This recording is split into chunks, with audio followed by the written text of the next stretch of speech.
One thing I told you before the podcast I admire about you is that you go where the work makes you excited.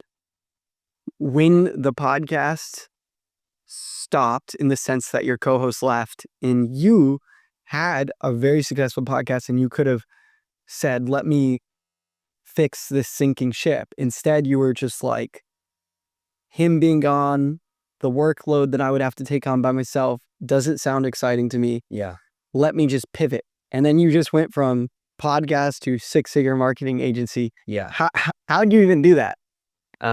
It's a great question. I think the switching so fast came down to I'm in a constant conversation with myself of like, how do I balance this being 18? My biggest fear is that I grew up and I regret not being a young person when I could have been. And so I think that's where the switching with excitement comes from. I'm young enough where I can't wake up and hate my job. It's not worth it for me. Yeah. Podcast was making money, could have blown it up into something huge. There's a lot of opportunities coming that way.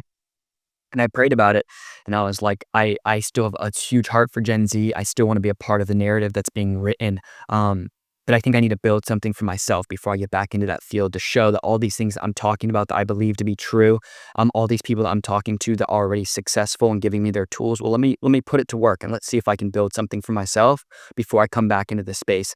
Not that I needed a bunch of accomplishments under my belt to be able to speak about Gen Z. I already proved that wrong. I built the podcast in itself, was able to speak on the generation without having all this money or business or whatever. So that's really where my mindset shifted. I was like, great, I've learned from all these people. Now let's see if I can actually do these things I've been talking about. Mm-hmm. And so I think it was partially like just a battle with myself of just like, can I build this? And it did work. And so you got your clients semi through your podcast because yeah, that's where the credibility was built for sure. people saw you as, dang, this guy built a top 1% podcast. He interviews all these Gen Z creators. Yeah. He must clearly understand the internet and Gen Z and marketing. Yeah. And so even to this day, you don't have a website, but through word of mouth, people are always trying to work with you. You're able to market for them.